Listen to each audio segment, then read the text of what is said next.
안녕하세요. 함께 뛰는 경제 친절한 중기씨의 남상미입니다. 중소벤처기업과 소상공인에게 가뭄의 단비가 되어드리는 프로그램이죠. 함께 뛰는 경제 친절한 중기씨. 자, 오늘은 중소기업 자금 지원에 대한 이야기 나눠볼까 합니다. 자, 함께 해주신 분 소개해드릴까요? 중소벤처기업부 기술금융과 이순배 과장님 모셨습니다. 안녕하십니까? 네, 안녕하세요. 네, 반갑습니다. 금융과라고 하니까 자금과 좀 밀접한 관계가 있는 것으로 보여집니다. 어떤 부서인가요? 예, 우리 그 중소기업이나 소상공인 분들이 경영을 하시다 보면 가장 어려운 부분이 자금 애로시지 않습니까? 맞아요. 그래서 뭐 시중은행보다 훨씬 저렴한 금리로 또 그 다양한 프로그램을 통해서 그 자금 애로를 해소해드리는 역할을 하고 있습니다. 네, 저금리라는 것만으로도 굉장히 힘을 얻을 것 같은데 보니까 담보 없이도 또 이렇게 대출을 해주시기도 한다고요? 예, 뭐 일단 저희 그 중소기업진흥공단을 통해서 대출을 하는 네. 제 정책자금 같은 경우에는 일단 시중은행 금리가 보통 한 3.8% 내외가 되거든요. 그렇죠. 저희는 2.3% 수준으로 낮게 공급을 하고 있고요. 네, 예, 담보보다는 신용 중심으로. 신용 중심. 예, 그리고 지난해부터 저희가 연대보증을 전면 폐지했습니다. 네. 연대보증 없이 지원을 하고 있습니다. 그렇군요. 자금난에 빠져 있는 우리 중소기업인들에게는 정말 단비 같은 그런 곳이 맞습니다. 자, 그러면은 어떤 기업들이 지원을 받을 수 있는 건가요? 신용이 또 높으시거나 또 자금 여력이 충분하신 기업들은 뭐 우리 시중에서 흔히 볼 수 있는 은행에 가시면 됩니다. 그렇죠. 예, 근데 뭐 담보가 좀 그러니까 담보 같은 것도 없으시고 그다음에 신용이 좀 낮으신데도 불구하고 기술력은 또 뛰어나신 벤처기업도 많이 계시고요. 있죠. 예, 그런 분들은 은행에 가시면 사실 좀 섭섭하실 거예요. 네, 예. 그래서 저희 정책자금은 그 신용등급으로 BB- 이하 등급만 일단 지원 대상으로 하고 있어요. 예, 네. 은행을 사용을 못 하시는 그런 음. 기업들 중심으로 저희가 그 시중은행의 금융의 사각지대에서 역할을 하고 있다고 보시면 될 것 같습니다. 그러니까 비교적 약자의 위치에 있는 분들을 돕고 계신 거네요. 그렇습니다. 아, 참 좋은 일 하십니다. 자, 그러면 지금 방송을 보고 계신 분들도 나도 저기 뭔가 해당될 것 같은데 정책자금 어떻게 지원받을 수 있지? 이런 궁금증이 있으실 것 같아요. 예, 저희가 매년 네. 그 올해 2019년도에는 3.67조 원의 자금을 마련을 해서 지원 계획을 마련을 했고요. 네. 그다음에 작년 말에 그 저희 종합적인 공고를 했습니다. 그래서 이제 1357 콜센터라든가 기업마다 홈페이지를 찾아보시면 저희 지원 조건이나 내용에 대해서 찾아보실 수 있고요. 네. 그다음에 기업의 성장 단계라든가 업종, 그다음에 그런 부분들에 따라서 다양한 자금 프로그램이 마련되어 있습니다. 이런 부분들을 가까운 중소기업진흥공단 지역본부에 방문을 하시거나 전화를 하셔가지고 바로 상담을 받아보시는 게 제일 빠릅니다. 네, 멀리 있지 않습니다. 네. 네, 국번 없이 1357 그렇습니다. 그리고 중소기업진흥공단 홈페이지 방문하시면 먼저 확인이 가능하다는 이야기세요. 자, 그렇다면 이 3조 6,700억 원의 예산 어떻게 쓰이게 될지 저희가 좀 핵심 추진 계획을 뽑아봤습니다. 자, 2019년 중기부 중소기업 정책자금 핵심 추진 계획 베스트 3입니다. 자, 그 첫 번째가 수요자 맞춤형 제도 개편이라는 내용이에요. 아무래도 자금이 필요한 기업들을 조금 더 고려해 보겠다라는 그런 마음 같은데 어떻습니까? 그간에는 저희가 좀 인기가 좋다고 할까요? 네네네. 네. 그래서 공고를 내면 이렇게 조기에 소진되고 하니까 저희가 이제 우리 기업인 분들의 입장에서 생각하는 부분이 부족했었습니다. 올해 준비하면서 우리 그 기업인들의 그 애로를 하나하나 새겨가면서 좀 준비를 한 부분이 그 수요자 맞춤형 대책이라고 생각이 듭니다. 자, 그렇게 해서 이번에 추가로 어떤 위원회도 별도 마련하셨다고 들었어요. 아, 예, 저희가 특별심사위원회라는 제도를 도입을 새로 했고요. 예. 우리 창업기업이나 벤처기업들이 기술개발을 하다 보면 자기 그 자본 잠식 상태에 일시적으로 들어가시는 분들도 계시고요. 예. 예, 그렇지만 또 세계적인 기술을 갖고 계신 분들이 있기 때문에 네. 이런 분들에게 과거에는 일률적으로 자금 지원 기회를 드리지 않았었는데 올해부터는 좀 전문가들이 모여서 이 기술이 정말 훌륭하다면 자금을 지원해 드려야 되는 거 아니냐. 그런 게 이제 특별심사위원회의 기능이고요. 네.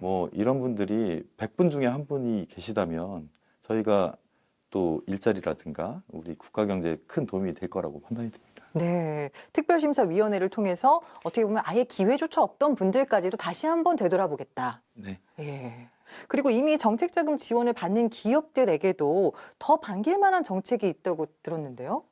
우리 기업 하시다 보면 뭐 납품 대급이 그 밀릴 여름에 때도 들어올 있고. 때도 있고 가을에 들어올 때도 있고 또 우리 그 종업원들에 대한 임금이 명절에는 또 상여금도 나가야 되고 근데 예. 자금 흐름이 일정하지 않으시지 않습니까? 그렇죠. 예, 그래서 그 기업인들이 자기 회사의 자금 흐름에 맞게 상환 계획을 설계할 수 있게 저희가 자율 상환 제도라는 프로그램을 도입을 했습니다.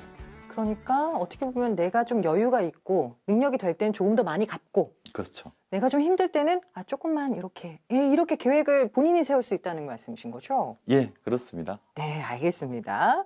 자, 2019 중기부 핵심 추진 계획 베스트 3 두 번째를 좀 알아봐야 될 텐데요. 혁신 성장 지원입니다. 어떤 내용인가요? 우리나라가 과거에 그 적은 임금으로 그 싼 제품을 생산해서 수출하고 먹고 사는 시기는 이미 지났고요. 그럼요. 그다음에 그런 역할들을 중국이라든가 베트남이 하고 있습니다. 그러면 우리나라의 제조업은 이제 저임금 노동으로 글로벌 경쟁력이 없는 상황이기 때문에 지속해서 공정혁신이라든가 자동화라든가 이런 부분들에 대해서 투자를 하지 않으면 그 세계 경제에서 살아남기 힘든 이런 환경에 놓여 있습니다. 그래서 네.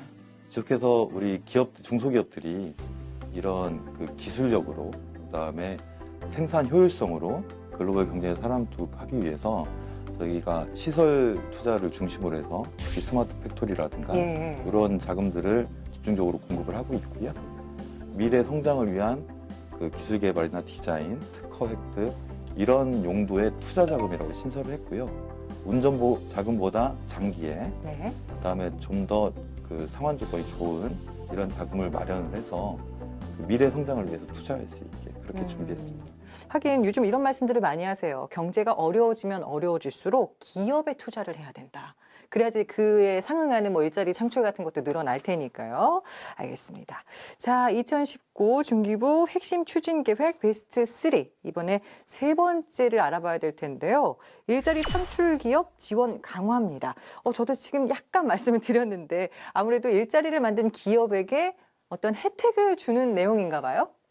예, 그렇습니다. 뭐 우리 정부의 정책 방향이 소득 주도 성장인 거는 그쵸. 우리 또 소상공인 방송에서 많이 알고 계실 거고요. 네.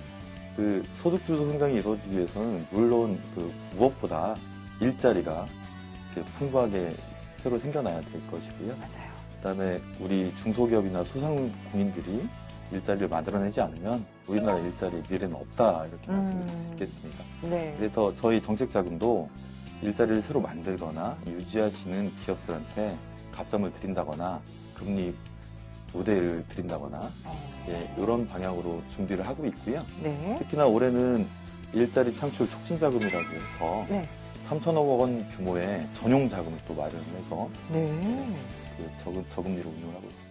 일자리 창출 촉진 자금. 실제로 이 자금을 지원받아서 일자리를 만들어낸 기업들에게 또 다른 혜택도 있다면서요. 예, 이자 환급 제도라고 해서요. 아, 일자리 창출 성과에 따라서 금리를 더 깎아드리고 있습니다. 어머나. 예, 그래서 일자리를 많이 만드신 기업들이 전용으로 이용하시는 자금 트랙도 있고요. 예. 또 그 자금에 들어오셔가지고 실제로 또 일자리를 많이 만드시면 금리 혜택까지 드리고 있습니다. 알겠습니다. 이런 것들 하나하나 잘 챙겨보시길 바랍니다.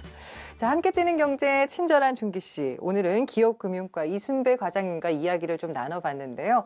이렇게 좀 즐겁게 이야기를 하다 보니까 벌써 마칠 시간이 됐습니다. 함께 해주신 소감 어떠세요?